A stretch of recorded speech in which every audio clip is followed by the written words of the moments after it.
परमेश्वर के दैनिक वचन। कोई भी सृजित और गैर सृजित प्राणी सृष्टिकर्ता की पहचान का स्थान नहीं ले सकता है। जब से उसने सब वस्तुओं की सृष्टि की शुरुआत की, परमेश्वर की सामर्थ्य प्रकट और प्रकाशित होने लगी थी, क्योंकि सब वस्तुओं को बनाने के लिए परमेश्वर ने अपने वचनों का इस्तेमाल किया था। चाहे उसने जिस भी रीति से उनका सृजन किया, जिस कारण से भी उनका सृजन किया, परमेश्वर के वचनों के कारण ही सभी चीजें अस्तित्व में आई थीं और मजबूत बनी रहीं। ये सृष्टिकर्ता का अद्वितीय अधिकार है। इस संसार में मानव जाति के प्रकट होने के समय से पहले सृष्टिकर्ता ने मानव जाति के वास्ते सब वस्तुओं को बनाने के लिए अपने अधिकार और सामर्थ्य का इस्तेमाल किया और मानव जाति के लिए जीने का उपयुक्त वातावरण तैयार करने के लिए अपनी अद्वितीय विधियों का उपयोग किया था। जो कुछ भी उसने किया वो मानव जाति की तैयारी के लिए था, जो जल्द ही उसका श्वास प्राप्त करने वाली थी। अर्थात मानव जाति की सृष्टि से पहले के समय में मानव जाति से भिन्न सभी जीवधारियों में परमेश्वर का अधिकार प्रकट हुआ। ऐसी वस्तुओं में प्रकट हुआ जो स्वर्ग, ज्योतियों, समुद्रों और भूमि के समान ही विशाल थीं, और छोटे से छोटे पशु पक्षियों में हर प्रकार के कीड़े मकोड़ों और सूक्ष्म जीवों में प्रकट हुआ, जिनमें विभिन्न प्रकार के जीवाणु भी शामिल थे, जो नंगी आंखों से देखे नहीं जा सकते थे। प्रत्येक को सृष्टिकर्ता के वचनों के द्वारा जीवन दिया गया था। हर एक की वंश वृद्धि सृष्टिकर्ता के वचनों के कारण हुई, और प्रत्येक सृष्टिकर्ता के वचनों के कारण सृष्टिकर्ता की संप्रभुता के अधीन जीवन बिताता था। यद्यपि उन्होंने सृष्टिकर्ता की श्वास को प्राप्त नहीं किया था, फिर भी वे अपने अलग अलग रूपों और संरचना के द्वारा उस जीवन व चेतना को दर्शाते थे जो सृष्टिकर्ता द्वारा उन्हें दिया गया था। भले ही उन्हें बोलने की काबिलियत नहीं दी गई थी, जैसा सृष्टिकर्ता के द्वारा मनुष्यों को दी गई थी, फिर भी उनमें से प्रत्येक ने अपने उस जीवन की अभिव्यक्ति का एक अंदाज प्राप्त किया, जिसे सृष्टिकर्ता के द्वारा उन्हें दिया गया था, और वो मनुष्यों की भाषा से अलग था।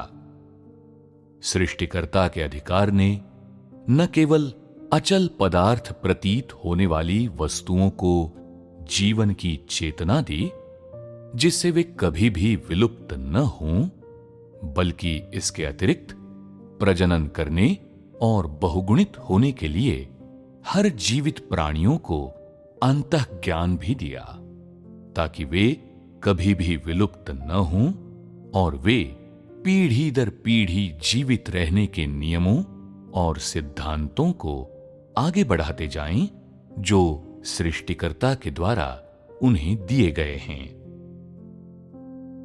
जिस रीति से सृष्टिकर्ता अपने अधिकार का इस्तेमाल करता है, वो अति सूक्ष्म और अति विशाल दृष्टिकोण से कड़ाई से चिपका नहीं रहता है और किसी आकार में सीमित नहीं होता।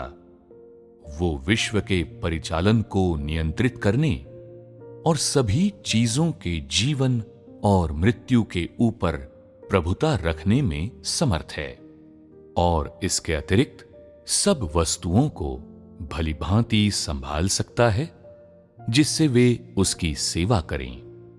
वो पर्वतों, नदियों और झीलों के सब कार्यों का प्रबंध कर सकता है और उनके भीतर की सब वस्तुओं पर शासन कर सकता है।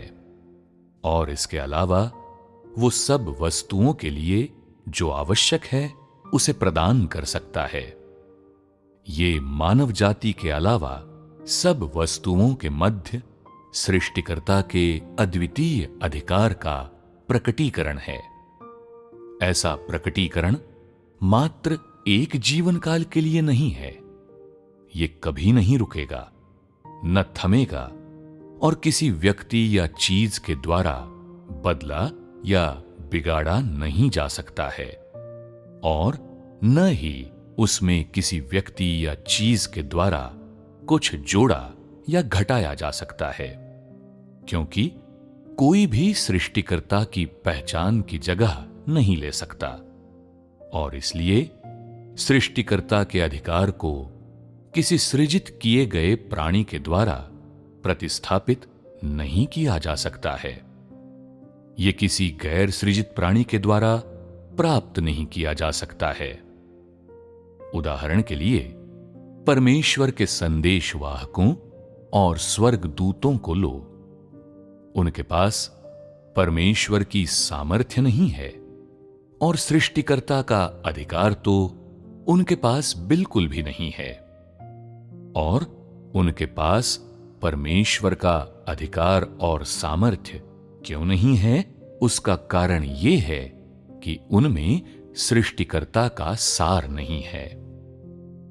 गैर सृजित प्राणी जैसे परमेश्वर के संदेशवाहक और स्वर्गदूत भले ही परमेश्वर की तरफ से कुछ कर सकते हैं, परंतु वे परमेश्वर का प्रतिनिधित्व नहीं कर सकते।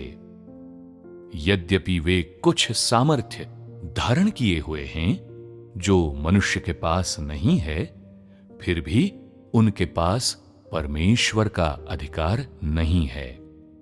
सब वस्तुओं को बनाने, सब वस्तुओं को आज्ञा देने और सब वस्तुओं के ऊपर संप्रभुता रखने के लिए उनके पास परमेश्वर का अधिकार नहीं है।